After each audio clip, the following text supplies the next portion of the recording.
Welcome to UPSC Vinod. Coming up with a prediction list for international relations. Already I had discussed some of questions from this list. So even though I will read out all the questions which we can expect for the 2026 mains. Okay. So first starting with first question.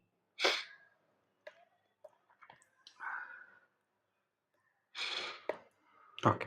The rise of sovereign nationalism is reshaping rule-based order and South-South cooperation. Examine how India can leverage Global South leadership to preserve the strategic autonomy and navigate China's growing influence.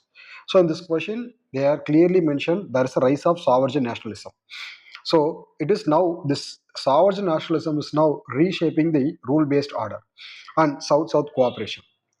Examine how India can leverage the Global South leadership to preserve strategic autonomy and navigate China's growing influence. This is the first question. Second question. We had discussed answer for this question.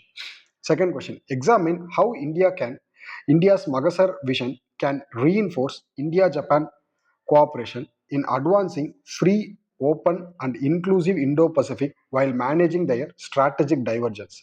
So, with respect to this India-Japan relationship, we should look Mahasar vision. We should discuss the Mahasar vision and the relationship with India-Japan cooperations. So, and to maintain Indo-Pacific free and open Indo-Pacific open Indo-Pacific regime. So, by managing the strategic divergence. Now, point question number three. Despite changing geopolitical equations, India-Russia relations remain strategically significant. So it talks about India-Russia relationship. So examine evolving importance of defense and energy ties and their implications for the Indian strategic interest. So whenever we talk about India-Russia relationship, it strongly talks about defense and energy ties. So then question number four. Great power rivalries, divergent interest are testing the ability of ASEAN and SEO to pursue strategic autonomy and collective cooperation. So we should clearly discuss about different similarities and differences about ASEAN and SEO. So examine how India can leverage these platforms to advance neighborhood first and Act East policy. So for Act East policy, ASEAN, for neighborhood first policy, we should use SEO. Okay. So with respect to fifth question, India pursued strategic autonomy in a multipolar world, reflecting contemporary adaptation of non-alignment movement. Examine the relevance of NAM 2.0 in the context of India's partnership with Russia and its engagement with BRICS and the SCO and Global South. So it has multi. We should treat India's stands at multi alignment, multi partnership. It's not about multi alignment. It's about dealing with multiple different ideological groups with Russia, with BRICS, with SCO and Global South, and how we are pursuing the NAM. Okay, today's NAM 2.0. So question number 6. Restrictive immigration policies in West are reshaping India's diaspora diplomacy. Examine their impact on India's strategic partnership and the opportunities they offer. So yes, recently we are facing restrictive immigration policies in the Western countries. So how it impacted India's strategic position and how this challenge can be turned into opportunities. So these also we had earlier discussed in the video itself. Critical mineral are emerging as new frontier of India's neighborhood and global south diplomacy. Discuss how regional partnership can strengthen India's mineral security and regional integration. So critical minerals are emerging as new frontiers. So with respect to that, India's neighborhood and global south diplomacy, we should discuss as a new frontier. So and also regional partnership to strengthen the mineral security and regional integration. Question number 8. So this also with respect to critical mineral also we already discussed.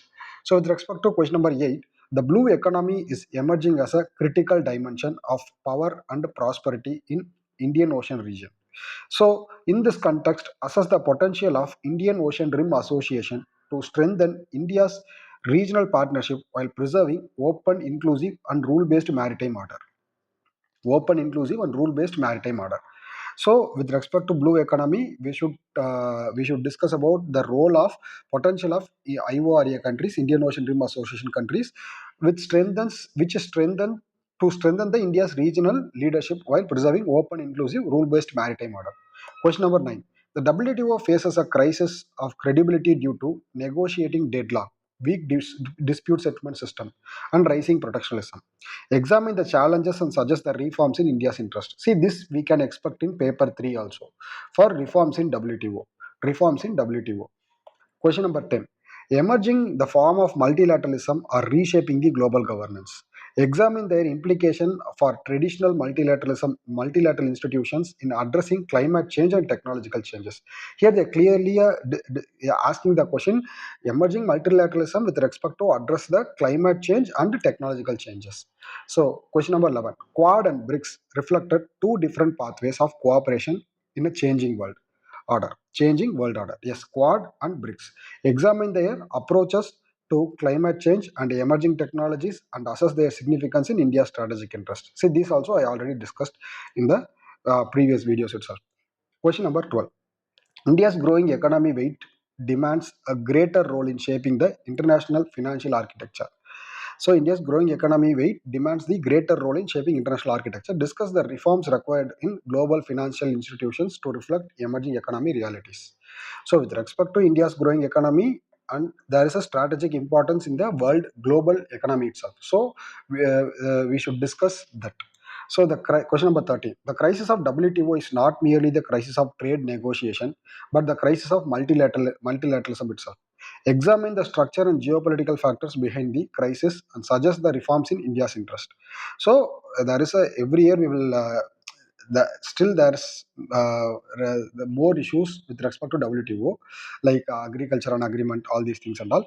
So the question is clearly mentions that it is not about only trade negotiation, it is a crisis of multilateralism. So we should see in the prism of multilateralism crisis. Question number 14. In the context of Bangladesh political transition, how can India pursue its neighborhood first policy while safeguarding broader security and northeastern interest without compromising Bangladesh strategic autonomy?